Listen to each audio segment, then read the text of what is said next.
Assalamu alaikum, dear students. Today we are going to start a new topic of your syllabus named Human Growth and Development. And now, let us understand the meaning of growth and development.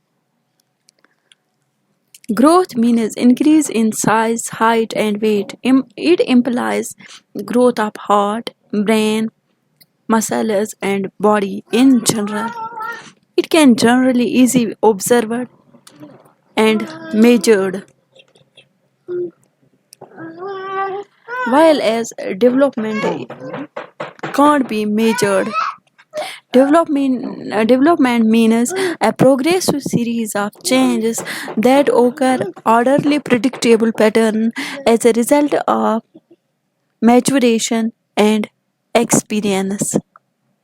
Development is a series of changes which an organism undergoes in passing from an embryonic state of maturity.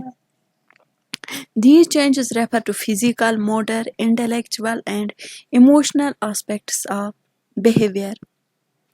Development is a series of orderly progression of change towards maturity.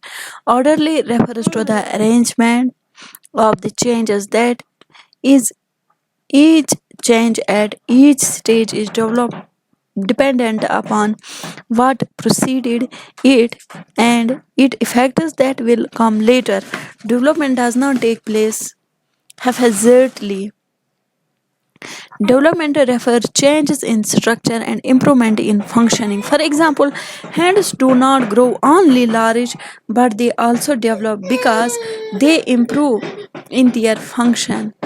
Thus, progressive signifies that the changes are directional, leading forward rather than backward, and the direction is towards adoption, which is conducive to the survival of the individual. In wider sense, we can say development is a comprehensive term. It includes growth. Growth is one of the parts of development. Development can be physical as well as intellectual, mental or cognitive, emotional, social, moral, and spiritual. Development is a quantitative aspect is known as growth.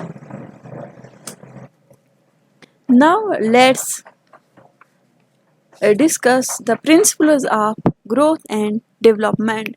The first principle of growth and development is principle of sequential development.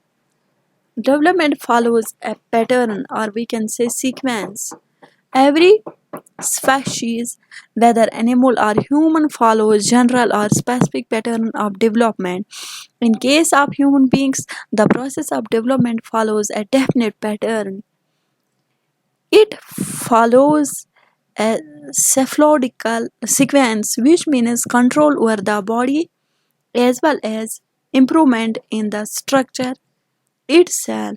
It means that we begin to grow from head downwards.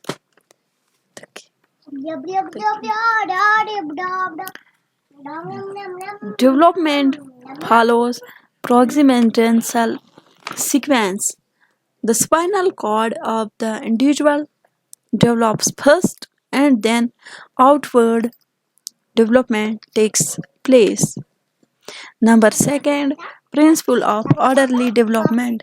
Development proceeds from general to specific. The child first learns general things and it is only afterwards that he learns specific or particular things. For example, in building a vocabulary, the child first learns general words and it is only afterwards that he learns specific words.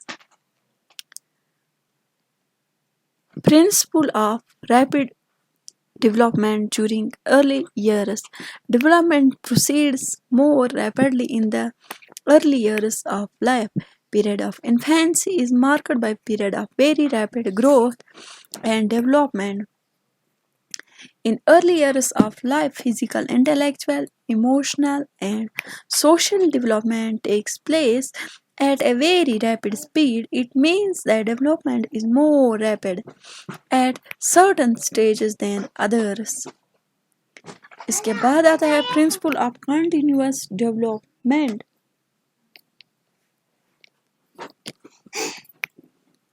Development is continuous. Development of both physical and mental traits continues gradually until these traits reach their maximum growth. Another is principle of consistency of individual differences. Individual differences in the development remain constant. Those who develop slow at birth will continue to do so, while those who development was rapid during early years of life will continue to develop rapidly. इसके बाद आता है principle of predictability. Development is predictable, as the rate of development for each child tends to be a fairly constant. We can safely predict the physical and mental development of the child. It is possible to predict the aptitude or intelligence of a person on the basis of aptitude or intelligence tests given in early years. इसके बाद आता है principle of interaction of heredity and environment. Development is caused by both heredity and environment. An individual is a product of both heredity and environment. Both heredity and environment play an important role in physical, intellectual, emotional, and social development of the child. This was all about the principles of growth and development. In next topic, we will discuss stages of growth and development.